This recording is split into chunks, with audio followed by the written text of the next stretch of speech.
Welcome to SafariLive. This is a massive elephant bull. And he is in must, a sexually heightened stage. So we do have to make sure we tread lightly around him. They can be aggressive and boisterous. You may notice a large wet patch between his back legs. Isn't he magnificent? Hello, boy. He is absolutely ginormous. Hello, big boy. Are you just going to have a little snack here? Can you believe the size of him? Settle down, buddy. We don't want any trouble here. No ways, he is huge. What a great start this is. Hello, boy. Settle down. This is just too good to be true.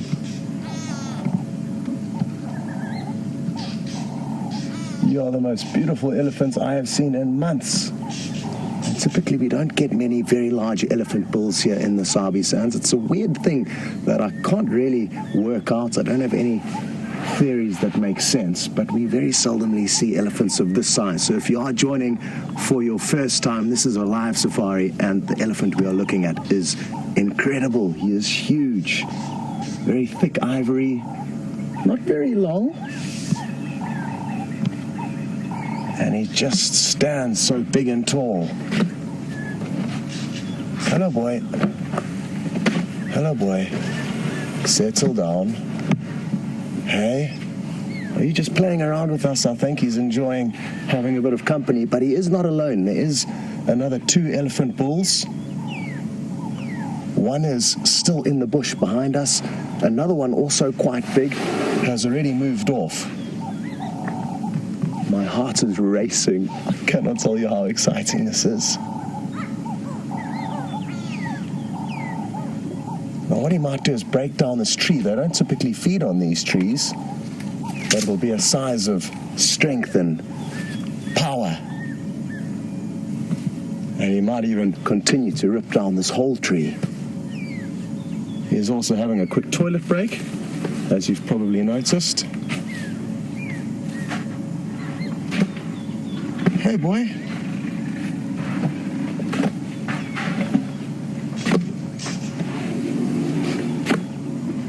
Listen to his ears.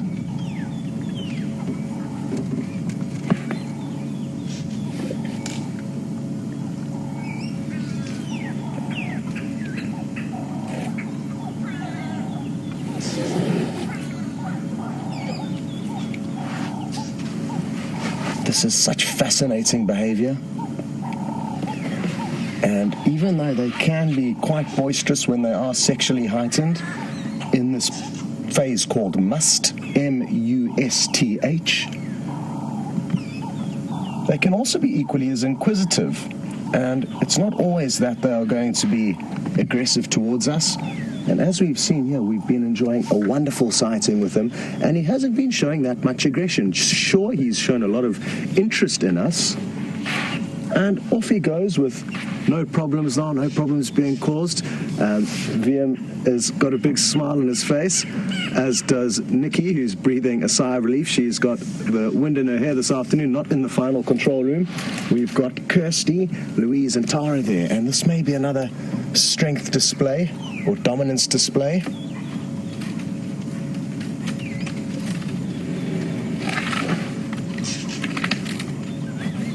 No, he's actually trying to get to some food. And it was just the other day that we saw an elephant dig out a bulb, and it looks like that's what he's after as well. So obviously the going's good for bulbs at the moment, possibly because they're ripe, but also possibly after the rain that softened the earth and made it easier for the elephants to excavate.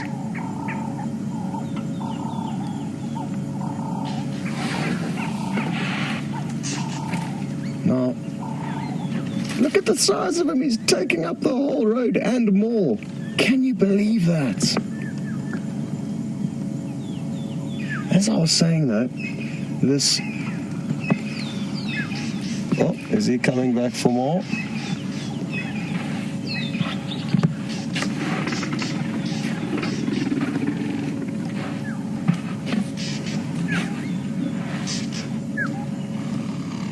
boy, do you want to go and join your friend who's already behind us?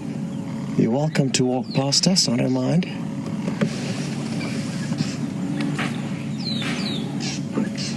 This is crazy. Settle down, boy.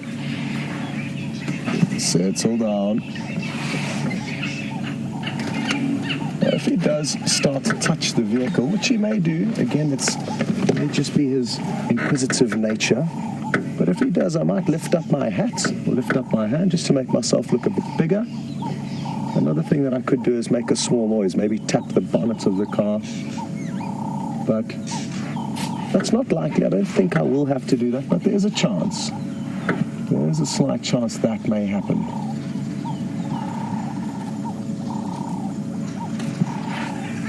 Some Aramark babblers calling in the background.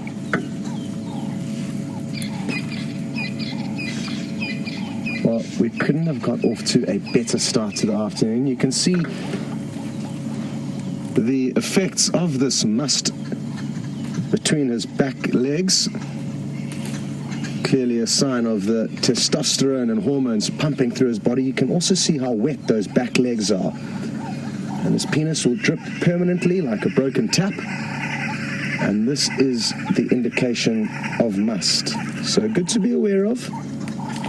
It's also the incredible smell that also gets picked up, or that gets emitted by that dripping, and it's a very sweet smell, kind of horsey. I'd like to say it's a kind of horsey smell, almost like a wet horse saddle or a sweaty horse saddle, possibly is one way of describing the smell of elephants and musk, but also, again, a very important smell to be aware of in the bush, because if you are driving around or even just on a walking safari and you smell that smell, well, you know that you could well find an elephant pool that's a little bit more testosterone charged than normal. There goes the other youngster just down the road. So there was 3 of them in total. The one is behind us, and the other 2 are now moving in the opposite direction, interestingly enough. And this is a great scene after a seriously close-up and magnificent encounter with this beast. He is huge.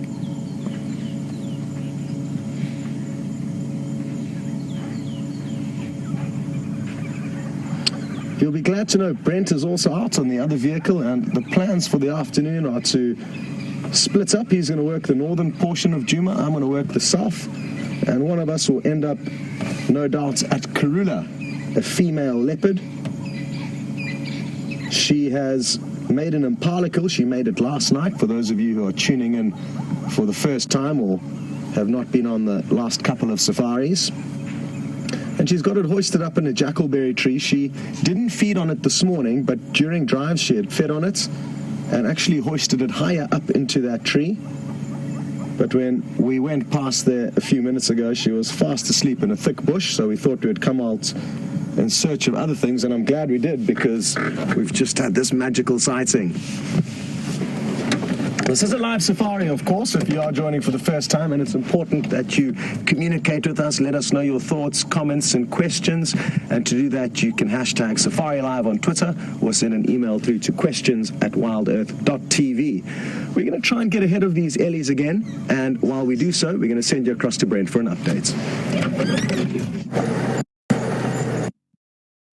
That's the area, Balanati Zoes. Come on. Now, I haven't seen any dogs yet, but the impala have been running from right to left. Shame, here's one impala here, so tired in front of us. Station signs of some impala doing the escape run from wild dog. I'm on Zoe's Balanatis. No sign of the dogs yet, but I'm certain they're here somewhere.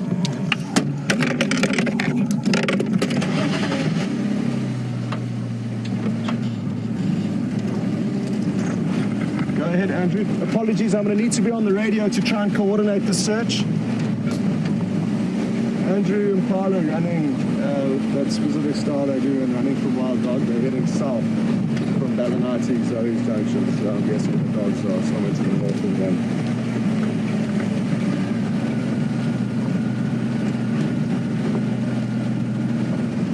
Okay, what do we do? Where do we go? They could have run such a big distance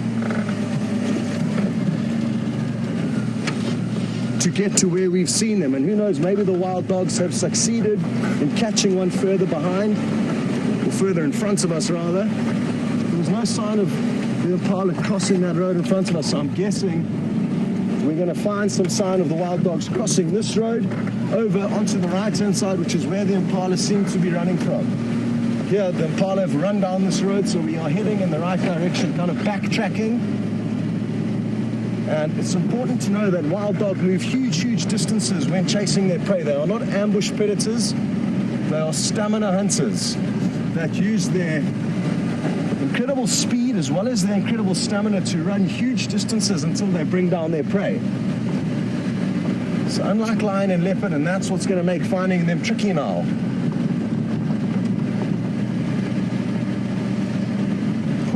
The other tricky thing is that this block is a massive one, so not many roads go through this bush to our right, and that is where we need to be searching. I'm also going to be checking the road carefully for any sign of the wild dog tracks. Not that they will help us too much other than confirm that they are actually wild dogs here, because at the moment it's all merely me hypothesizing that due to the style of running that the impala were doing, they are being chased by wild dogs. But I am 99% certain. I would have loved to show it to you, but basically they do kind of a slow motion pronk from back legs onto their front legs, and this is in all likelihood to display to the dogs that they are good athletes, that their bodies are working well, and it would then suggest to the wild dog to possibly go and look for a weaker impala that does have some kind of a disability.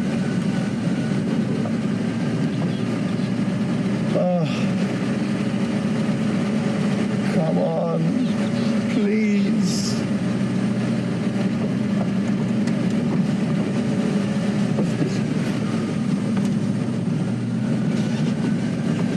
Brent is also racing here. It's his favorite animal. And Jamie is also coming out on tracking team to try and help us. What I'm probably going to do is do a U-turn up ahead and head back in that direction. They are incredibly successful hunters, wild dogs, so they succeed more than most other predators, about 80% of the time, and that means that they could well have been lucky and already brought down an impala somewhere in here. On the other side, they may have split up. They don't necessarily always hunt as a pack in terms of when they see prey like a herd of impala, each dog will pick one and they could end up chasing impala in 3 different directions, therefore ending up quite far from one another in a very short space of time. So we could find one dog here that could lead us back to the rest of the pack.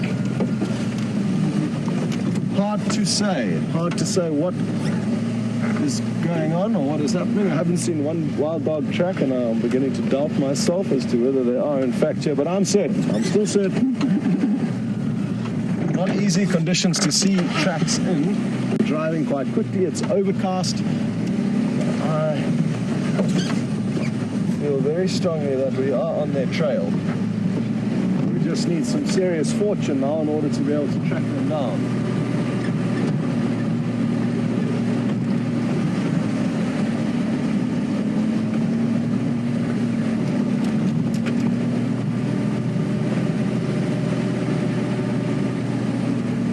There's another impala alone that would have been bombshelled from the herd. No, it's a whole bunch of them. They seem quite relaxed for now. So just a brief glimpse of them. I do want to keep moving and looking for these dogs. We need to try and cover as much ground as possible.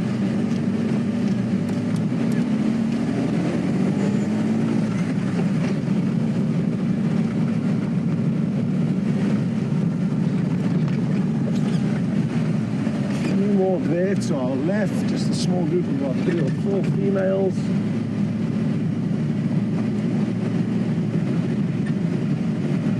Where are you guys?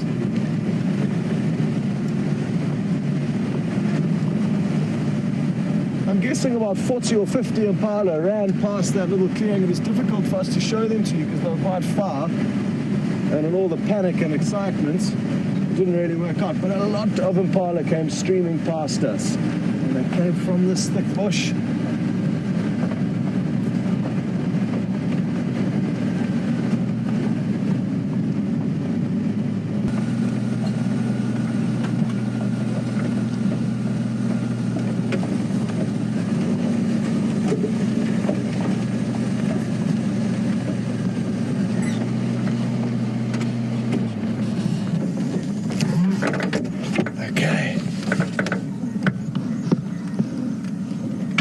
So this is a much better view. Look at how pretty this bird is.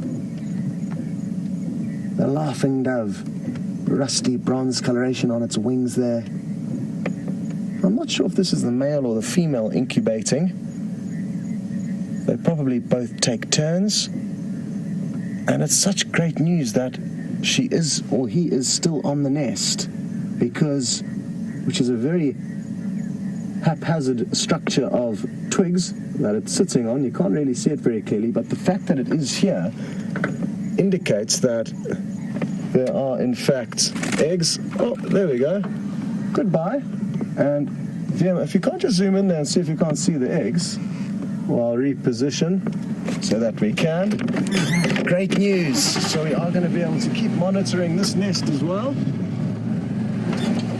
This didn't intend to chase the adults away, but it's probably not going to be too long before it gets back. Hey. Oh, there's a millipede in the nest as well. So not easy to see, but you can make out the 2 individual pearly white eggs there. And the little millipede also joining in on the action. Awesome. So, glad we did get to see that, and not too sure what to do next now.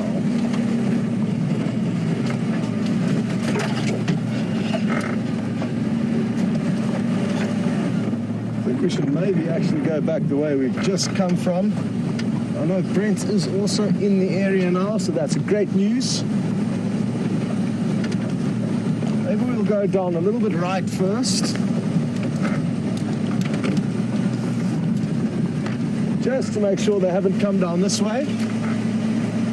Like I said, they move so incredibly quickly in such huge distances that they could chase prey for kilometers or many miles before their prey tires, and they can then kind of basically trip them up. That's often how wild dog do bring down their prey. They just bite at their heels, or their prey actually just collapses in fatigue. And then the wild dog simply start to tear open the carcass while it's alive. They don't suffocate their prey. So if we come around the corner to a grizzly scene, you have been warned. They do not perform a very neat and clear coup de grace. Go ahead, Brent.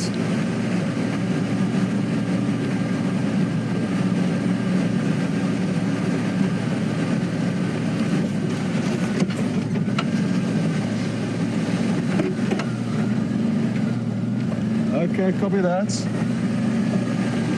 Obviously, I mean, it's just the theory with that style of running that those impala do, but there were so many of them coming past us that I'm 95% sure there's something here.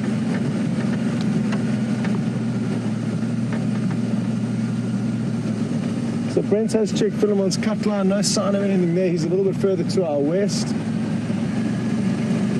And we just need to chat with one another to make sure we cover as much ground as possible. Down Rebecca's extension towards the pump house, and then I'm going to turn around and head back up to Ballinati's and then north on Zoe's.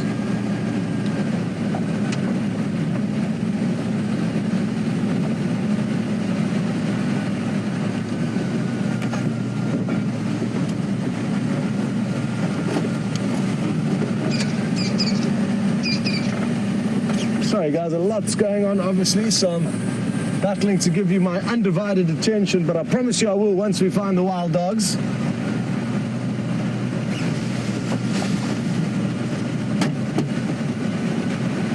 Hello Tim in Arkansas, and Tim would like to know what is the biggest threat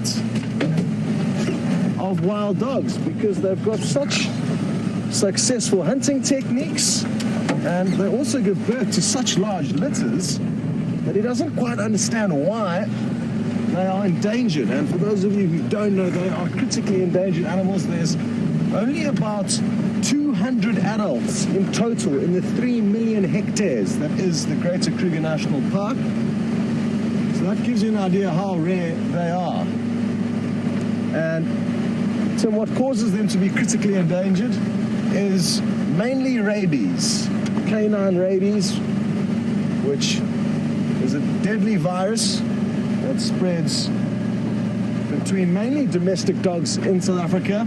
In other countries it gets vectored mainly by bats, but it's a terrible disease and a deadly disease, even to us as humans. And because wild dogs are such social and interactive pack animals, if one animal from a pack gets rabies from interacting with a domestic dog, which there are many stray domestic dogs in Africa.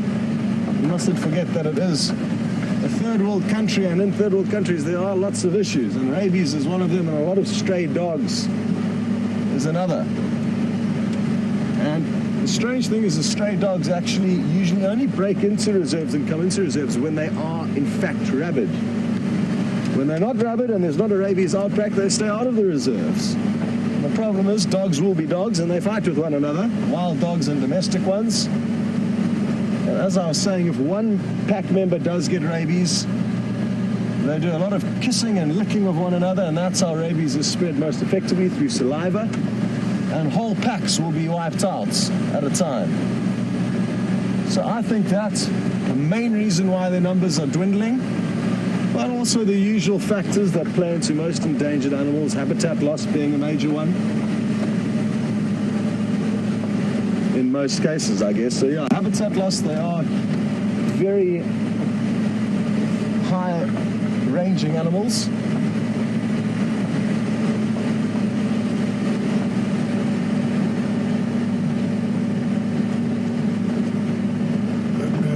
Come on, wild dogs. Now I'm going to have a lot of questions fired at me when I get back to camp as to why I got everyone to race out here in search of these wild dogs that we have still not seen any tracks of. So I'm going to be doing my best to try to resurrect that. What I may do is try and get onto the Arethusa Game Drive channel and see if they can't confirm that the pack has indeed crossed across onto Djuma. They were last seen on Sibambili and Arethusa, our western neighbors.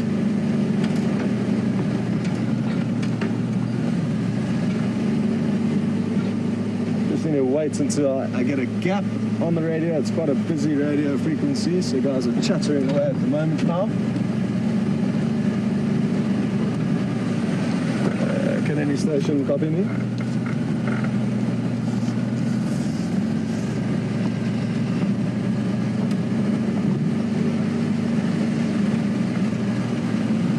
Sadly, the radios don't work as effectively as we would like them to, so a lot of my calls will not actually get through to the guys I'm hoping it will. Any station come in for Scott? Afternoon, just wondering if there's been any sign of the Madach. I've got Impala belegering all around the power lines, Triple M.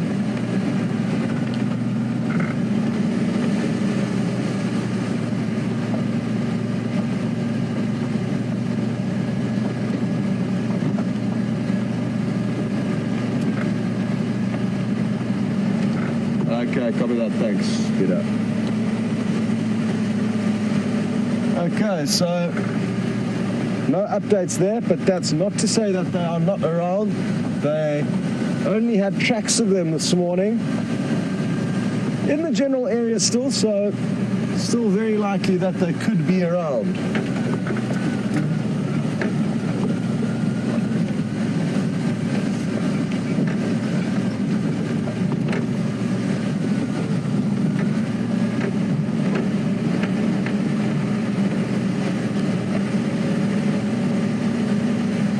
Okay, well, because Brent has raced all the way over here in order to try and aid in this search, why don't you go across and get an update from him, and we'll continue searching for any sign. I'm hoping to find some tracks to prove that they were actually here.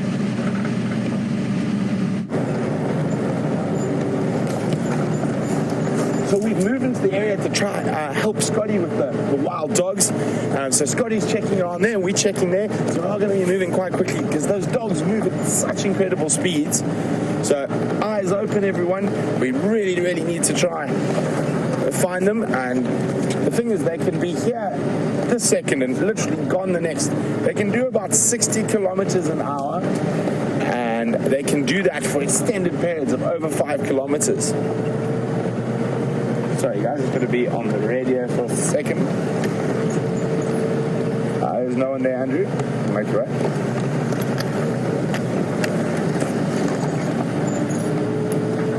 So I know Brian's eagle eyes are scanning, my eyes are scanning, and at the same time, we're looking for tracks.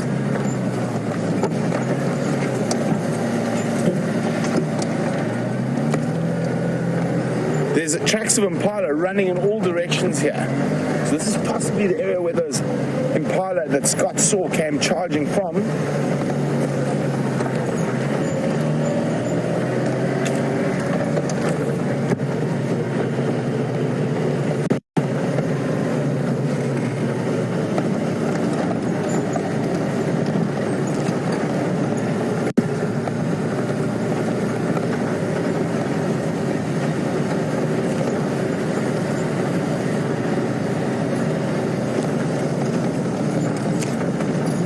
Seems like you guys are a smart bunch out there. Well done to Mumsy, Lucy. Oh, hang on, sorry. Just some zebras, and they look very relaxed. Edwin, Wendy, Maddie. Well done, guys. You got that. Is that impala there, Brian? Yep. Looks like it. They look very relaxed. Sorry about that, guys. So those are the guys who got the question correct about the first man to walk from Cape Town to Cairo. His name was Errett Grogan, or Cape to Cairo Grogan, as he was known after that amazing feat.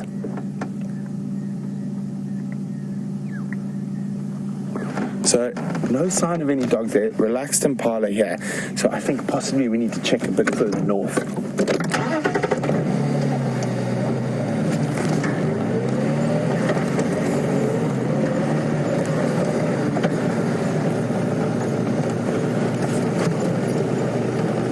So the last place the wild dog tracks were seen were not actually far from here, just to the west.